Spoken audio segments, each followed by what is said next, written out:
The Interfaith Center is a 501c3 nonprofit organization that seeks to foster relationship building, dialogue, and social action. I am delighted to welcome you to today's session with Thérèse Ahlbeck and Marcus Olsson, the writers and directors of the wonderful film, The Swedish Connection. This marks the final session in our three-part program, Beyond Good and Evil, Moral Complexity, Courage, and the Limits of Binary Thinking. Their film brings to light a little-known story of diplomatic rescue during World War II. It directly engages the themes of this program with a unique balance of sincerity, warmth, and humor. As a scholar of Holocaust rescue, educator, and parent, I was so impressed by their storytelling, and I am thrilled they agreed to participate. Thérèse and Marcus, välkomna, tusen tack, and thank you for being here. Thank you. Thank you so much. The pleasure is ours. Oh, thank you. To start us off, what initially drew both of you to this story? You want to start, Marcus? Yes, I can start by saying that initially, I believe we read about Gösta Engzell in early 2000 somewhere, and we both said that this would really be a good story. And as it seemed like so important story somehow, we also thought that the story would be like written by some of the big scriptwriters in Sweden. So we just let it go. So from there, nothing happened until 15 years later, when we all of a sudden just reminded ourselves about Gösta. And then we started digging in why nobody had done anything about him. And we found an historian called Paul A. Levine, who had actually done some writings about Gösta's work during the 90s. And we asked him straight out if Gösta could be something to try to make a film out of. And he was directly just, you must try. He is absolutely someone who should be something for the film. And from there we found Gösta's son, Göran Engzell, who was born in 1927, and we started chatting with him. And actually he's still alive. And he had very vivid memories about the time when he was 15, 16, and his father got notes from Himmler himself and all those things. And so he gladly started talking to us about it.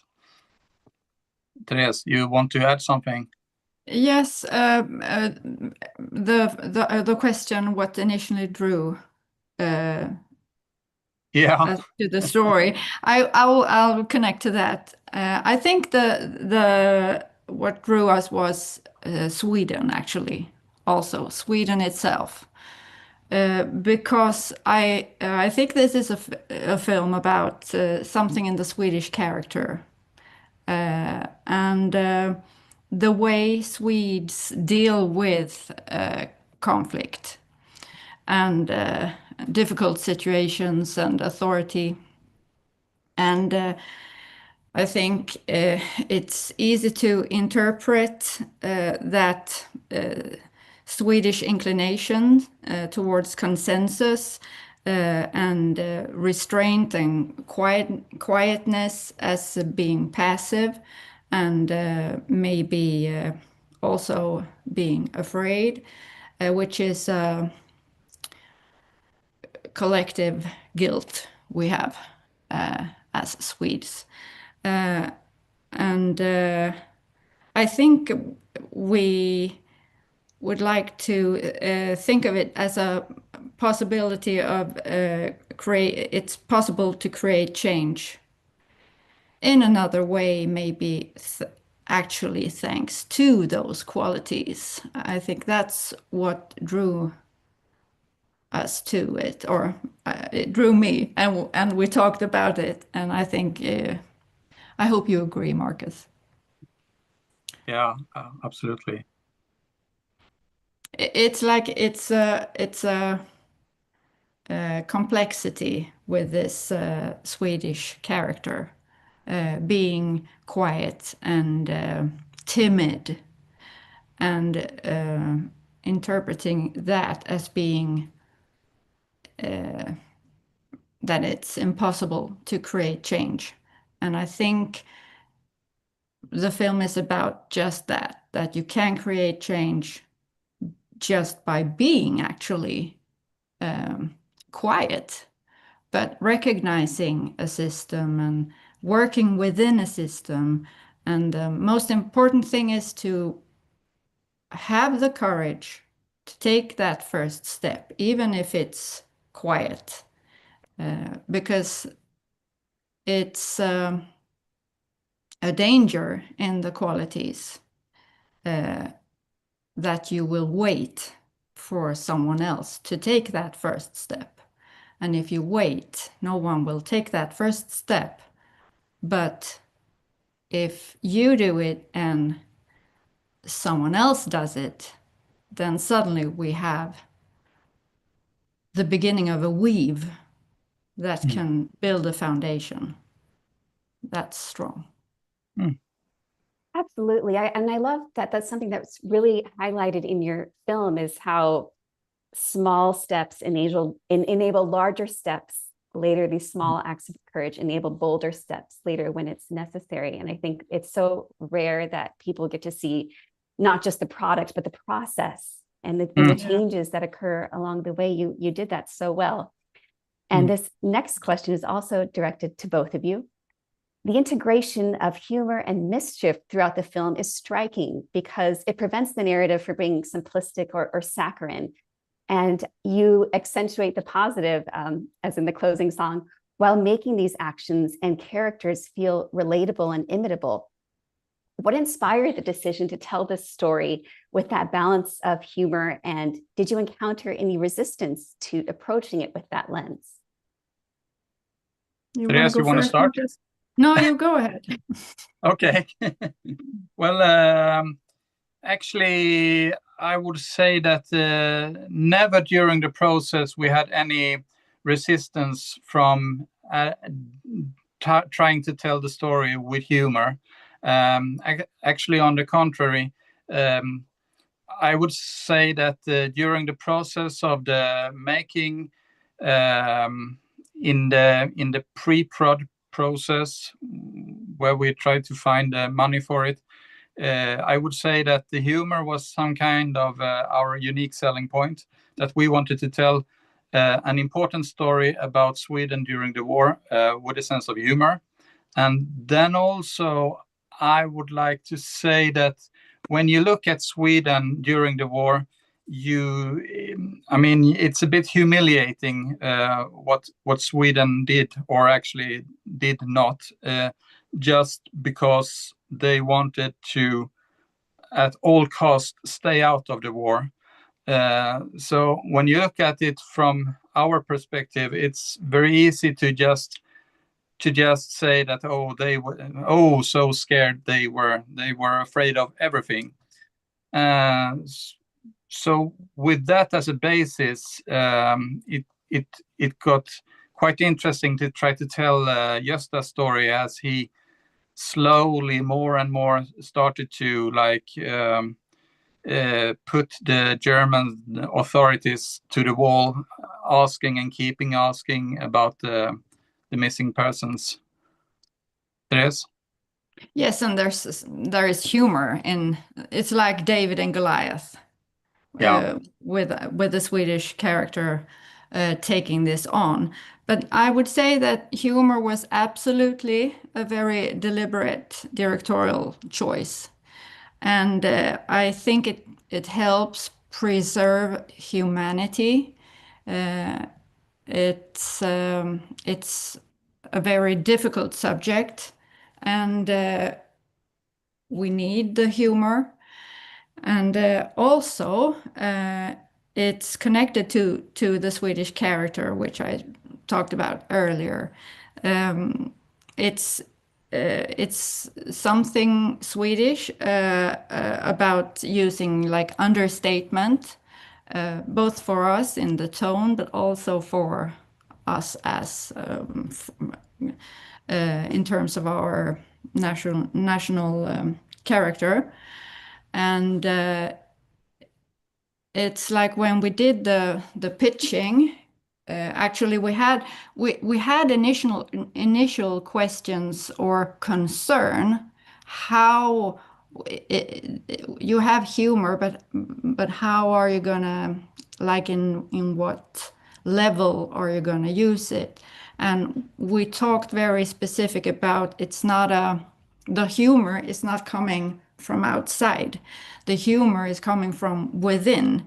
It's also very low key. So it's like it's coming from within the fact that we have quiet Swedes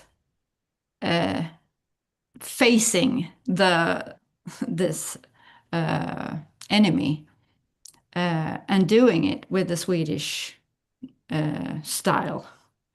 So that becomes funny in itself. Yeah,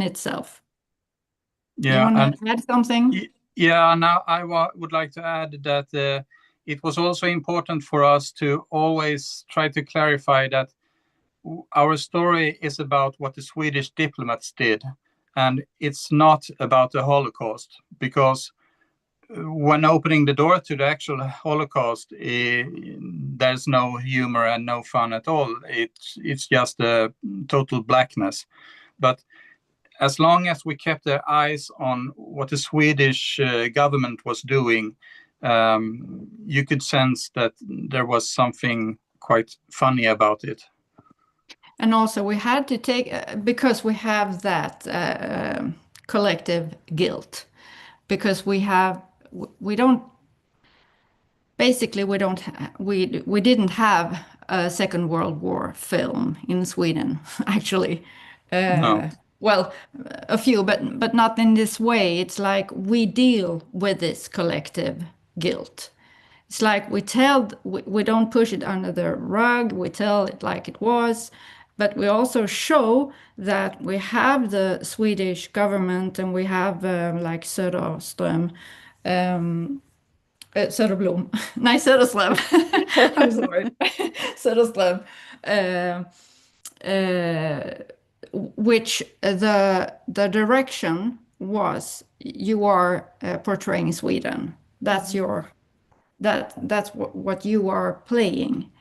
It's like, it's not wanting to be a Nazi or thinking that the Nazis are right. It's like, I have to protect Sweden. And don't you understand what's going to happen if we do this or this? And that was the one side. And then we had the other side, which was the resistance, which we haven't seen portrayed, but in our way. And yeah.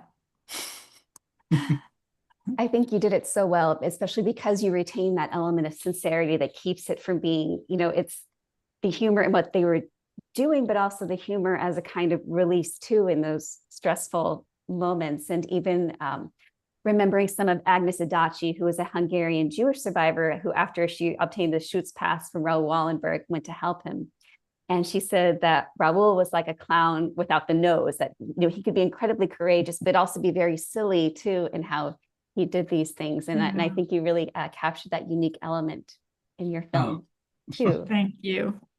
Thérèse, this is for you. Gösta is seemingly the opposite of the more well-known and roguish rescuer, Oskar Schindler. Gösta was an affectionate, sentimental family man who worked quietly in a basement. How did you approach building a protagonist whose impact emerges from his lack of conventional heroism and who had to override that strong cultural emphasis on consensus? Yeah, as we said earlier, we had access to Gösta's son. And we talked to him many times. And one of the things he said the first time I met him was that his father was very easily moved and that he cried easily. And that's very, I think that's so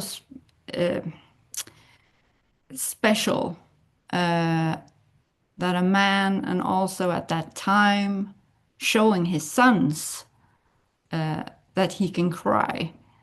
That was something, it was like a key for us in the character build. And also the characteristics that we wanted to enhance was that he's very cautious, he's very diplomatic, he believes in consensus, he wants no conflict whatsoever. And also, as I said earlier, that these traits can be seen as cowardice and passivity. But the question was, what if, and that was the truth, if those same qualities can be used as tools for resistance. And he is very much not a hero in the traditional sense, but it was important to show actually that thing that you can be a hero by being patient and stay within a system. Like he has so much knowledge about this system that he can see where the space is, and within this space he can create change.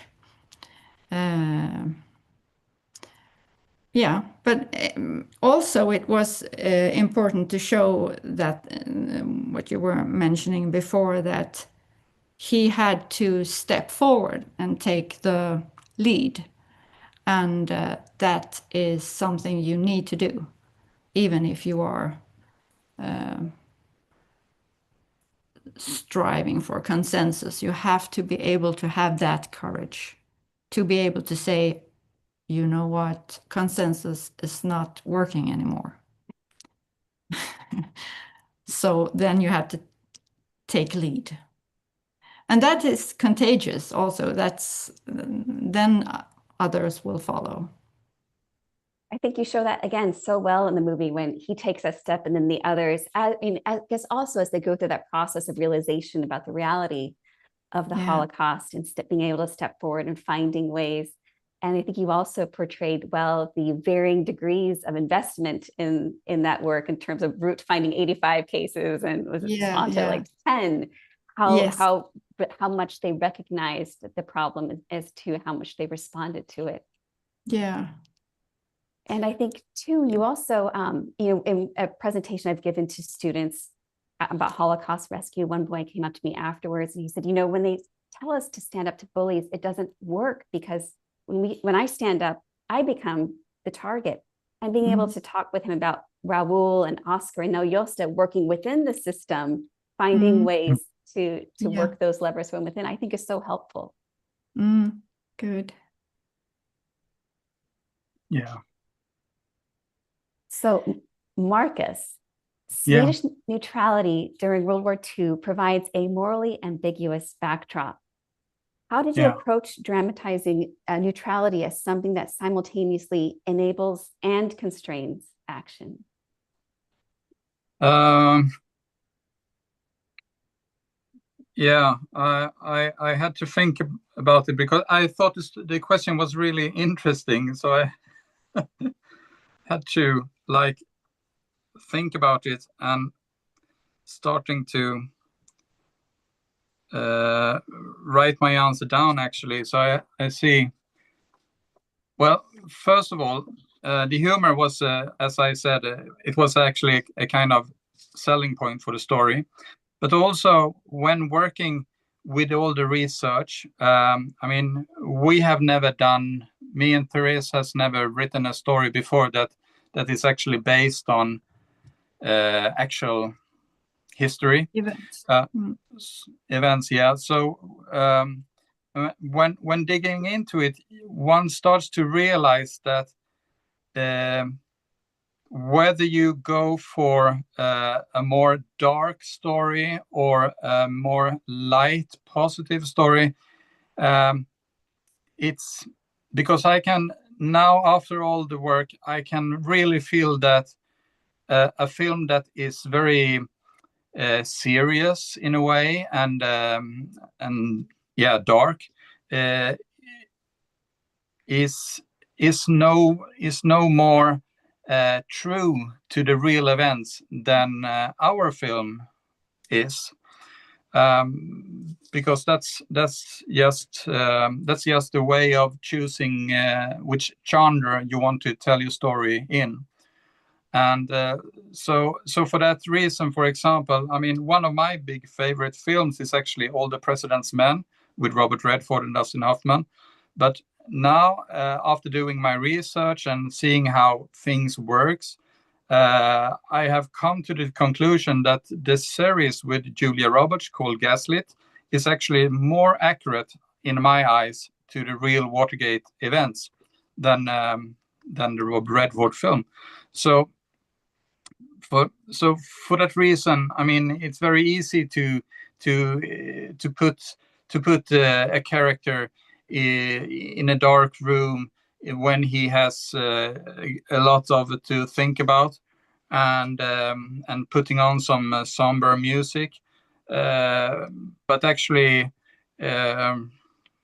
We choose to have his son coming and starting to play high jazz music, and instead irritating him, and when he had his dark moments, that's just two ways of doing it. And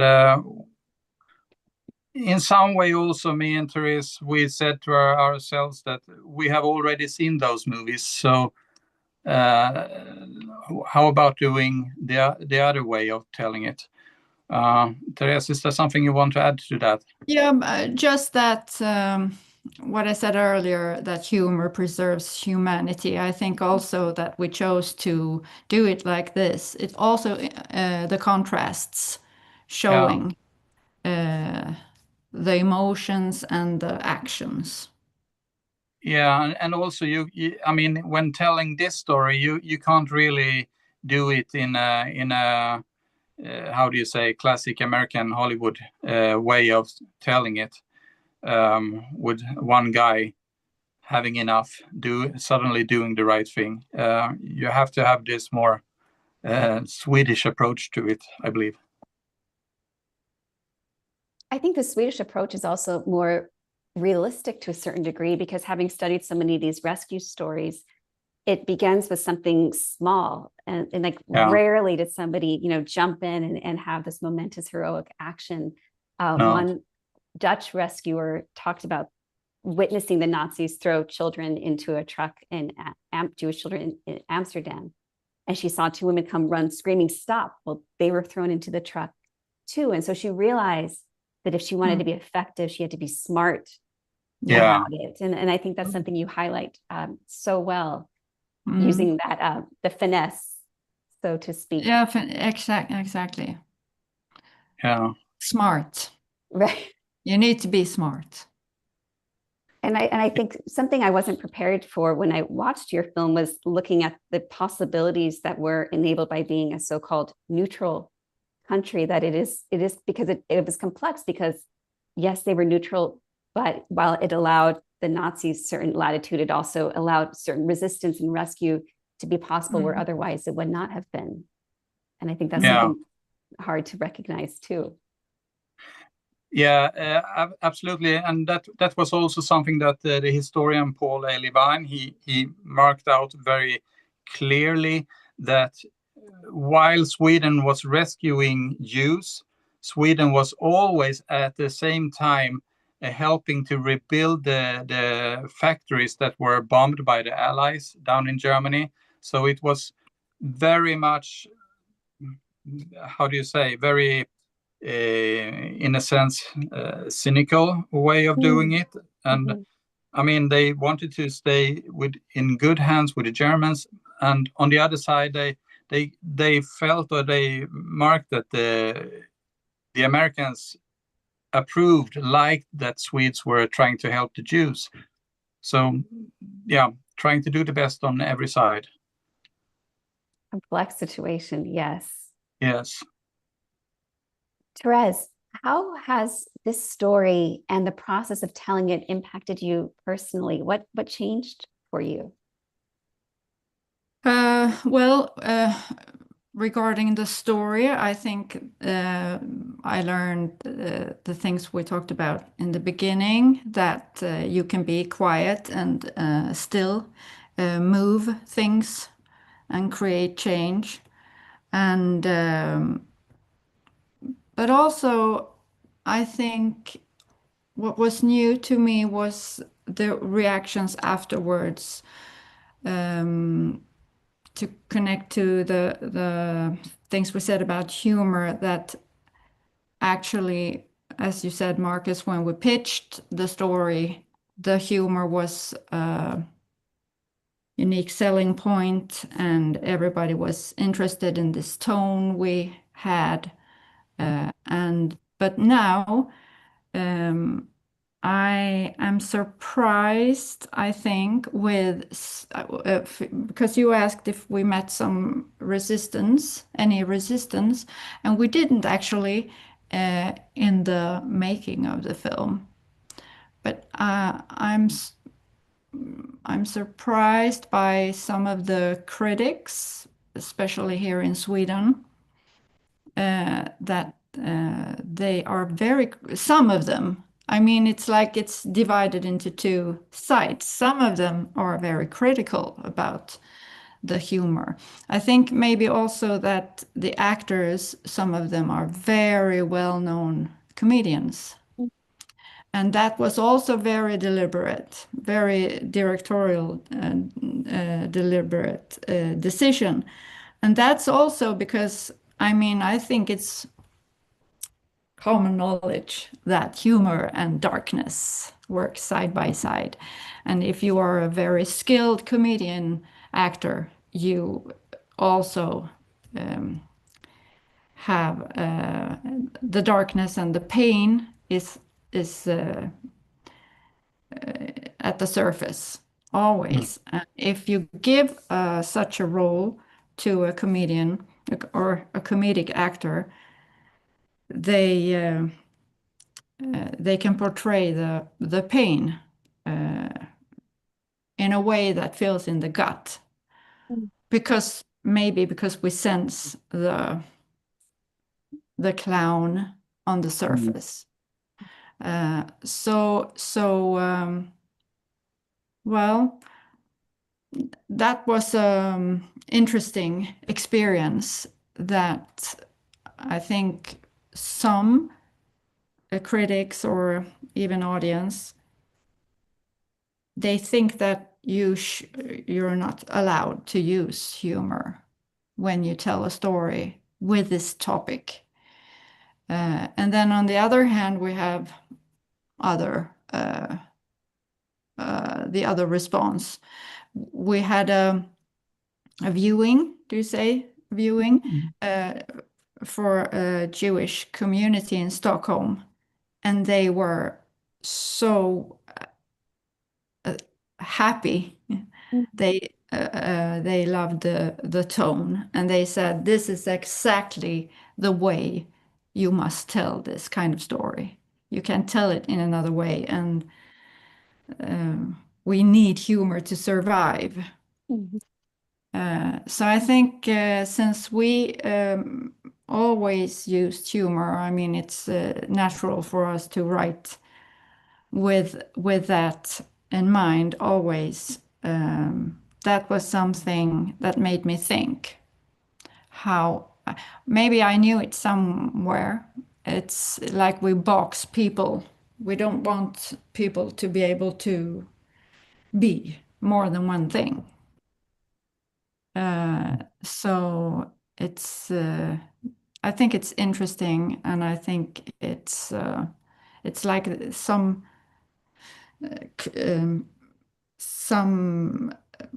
people in the audience close down when they think, oh, it's disrespectful. And that's sad, I think. One of the elements I really appreciated about your film is that you were so careful to highlight Jewish agency. They weren't victims, they were very much protagonists alongside Gösta. And so how did you achieve that balance? How did we, Marcus? Sorry, I didn't really understand the question. The Jewish agency. The Jewish, so they weren't, in your film, Jews just weren't victims being saved, like with Ruth and others. They were really active in seeking help and seeking to help. Yeah. And so I think that was quite unique. Yeah. Shoot. I think I'm sorry. Can I jump in? Sure. I just think it's the way of it's like the way we see human beings. It's like I've said before, this could be actually a story about any conflict because it's about human beings and the way we deal with conflict in different ways.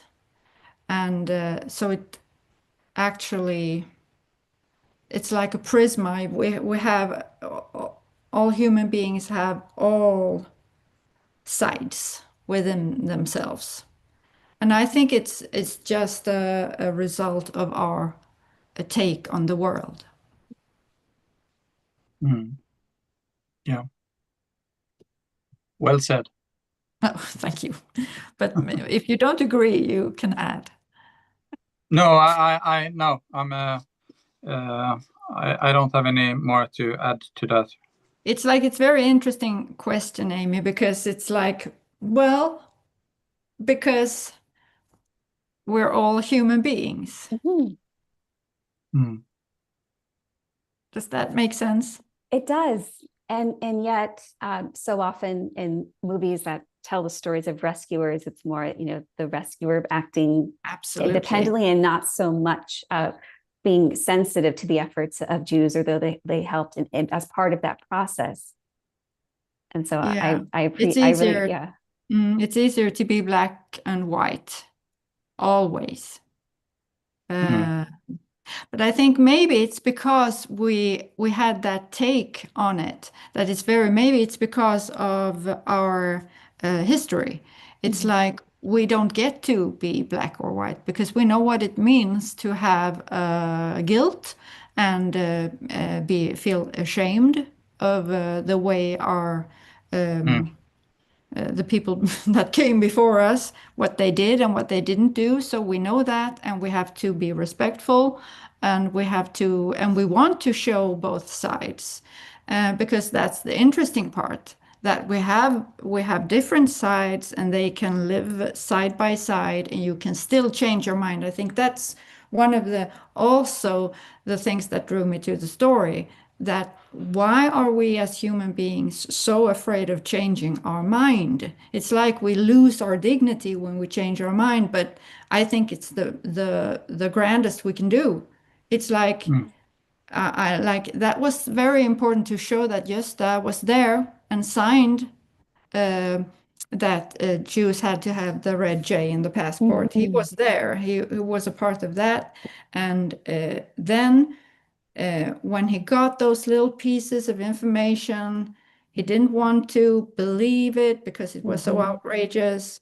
And then at some point, he had the moral or the courage to say to himself, I need to change my mind.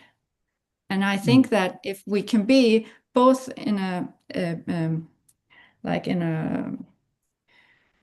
perspective, a bigger perspective, but also in our our own lives, if we're able to say, I changed my mind, I was wrong. So yeah, I don't know what question that was, but I learned an excellent answer no matter what. Okay, thank you. Well, thank you so much for sharing your perspectives. We are happy to open up to questions from the audience now.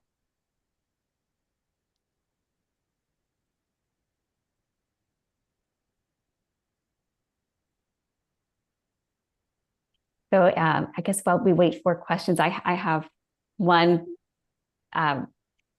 If Gösta had been the one to be sent to Moscow, do you think, what do you think might have happened to Raoul instead of Soderblom? Yeah, that's of course Raoul would have been alive. we claim, but yeah, it's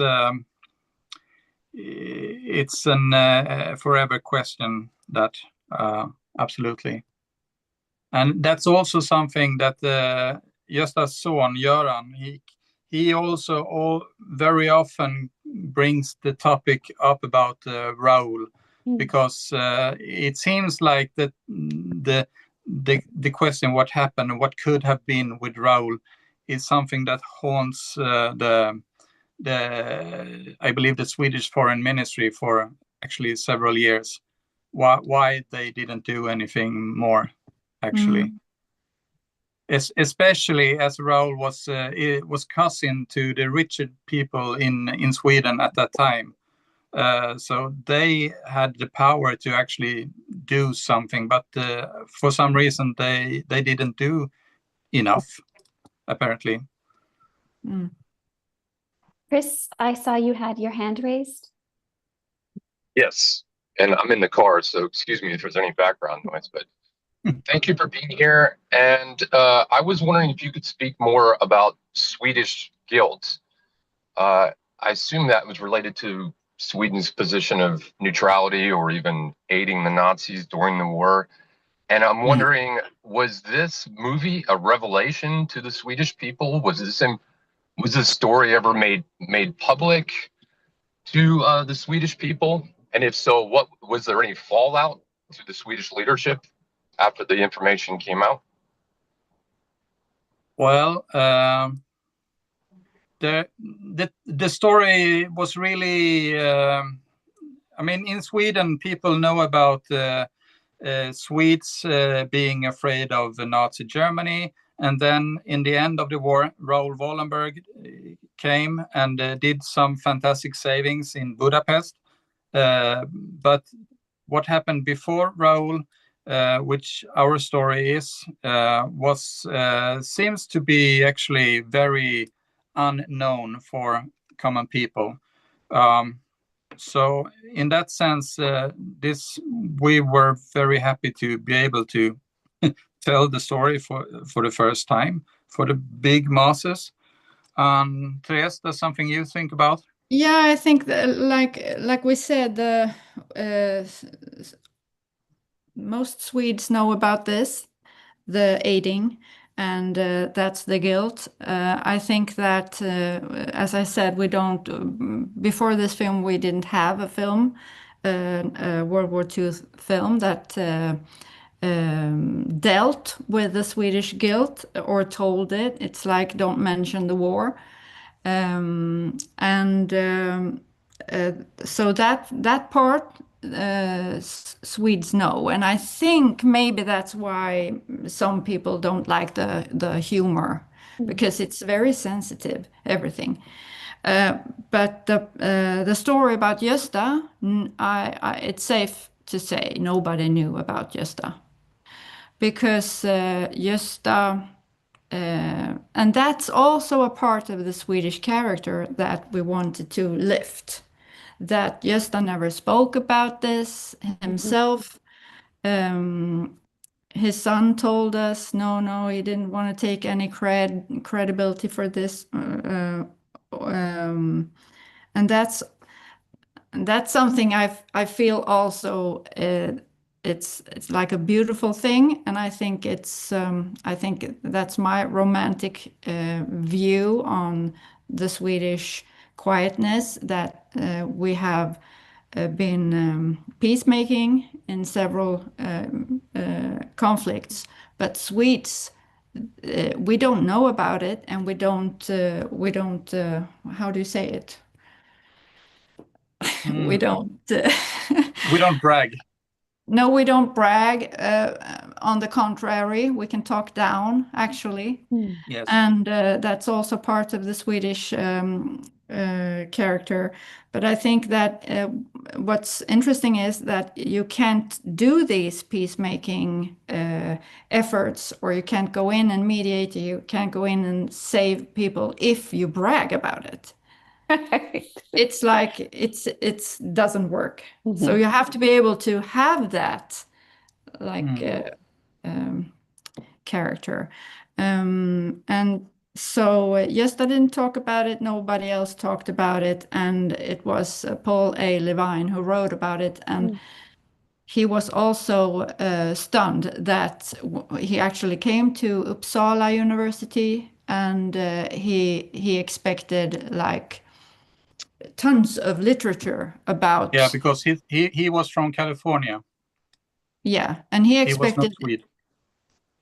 No, exactly. He was an American historian, and he came to Sweden to write about Gösta, and he expected tons of literature about Raoul Wallenberg and Gösta as well, and found none. So I think, and that's also, I think, why many people wanted the film to be made. Yeah. A few historians know, like Gösta in a footnote. Now they know him. We have a question from Danielle in the chat. What was the most difficult challenge you faced during your creation of this film? The most difficult part perhaps was in the writings in the beginning, when we tried to find the right tone, the right form, how to tell it. And somewhere in that process, we said that, okay, if we want our teenage daughter to see this film, how are we going to tell it?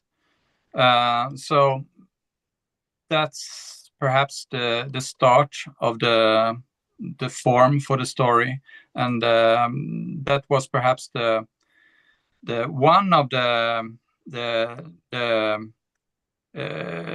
big issues in the making of the film, as well as the Bondi children, because we didn't really have a spine for the story in Act 2, and we were a bit lost. But that's when we had a recording of an interview with Paul A. Levine, so we listened to that again, and all of a sudden, in the interview, he started to telling us the story about the Bondi children and how the diplomats fought over and over and over to try to rescue these kids. So and when we heard it the second time, we said to ourselves that, okay, there's the spine. We have something to hang on to in the second act of the story, actually. So perhaps that was the hardest thing. Thérèse? I'm not designed to find the hardest things. It was a joy, everything. And I loved your point that you made this to be something that your teenage daughter could be attracted to watch, and I think that's a great insight into, when I present these stories of rescuers to teenagers, they like the grittiness, they like the rough edges, the mistakes, the flaws, and I think that's part of the inherent to the appeal of your film too. Yeah. We have a question from Donna. Is there a rise of a neo-Nazi movement in Sweden now, as there is in many countries? And do you think Swedes are more likely to speak out, to speak out more overtly now? Thérèse.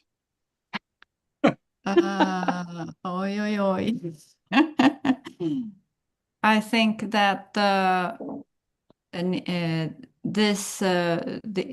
those winds are everywhere, also in Sweden, and it's not a new thing. No. And it has been fluctuating. Yeah. And maybe I don't know, but maybe I think it's maybe I'm naive, but I think it's less compared to other countries. What do you think? I don't know, but in all the gallops or whatever you call it, they always say that among the young people, the guys are like voting right wing, and girls are like voting left wing more and more. So it's really it's a complicated thing, but and also the neo-Nazi wind, or whatever you can call it, has been there since the 90s. But nowadays it looks more and more that they are like hiding behind how do you say, management lingo. So I mean, they no more cut their hair and do Hitler salutes. Instead, they have they dress as the rest of us.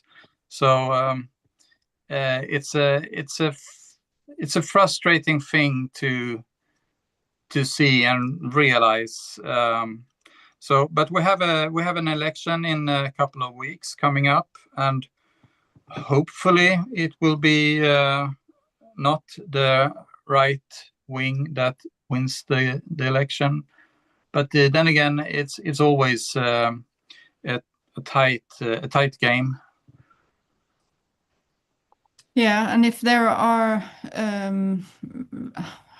high voices protesting, I think since we have this election, it's all over the television, the debates, and it's like we have the middle party, the liberals, so they are like divided in two. And one of the halves want to work together with the Right party wing. that Marcus talked, right wing, and the other one wants them to not. And I think that's a key question, actually. So I don't know, actually. It's complex and difficult. Yeah. This politics. In the chat, Sonia asks, I believe it was Svante who initially resisted Gösta because he seemed more interested in having a decluttered office than in recognizing that each case represented a person in need. I was surprised by how quickly he changed his perspective and started helping. Is there a reason why his character was not written with more resistance or a greater willingness to report Gösta to management? Shall I start? Yeah. No, start.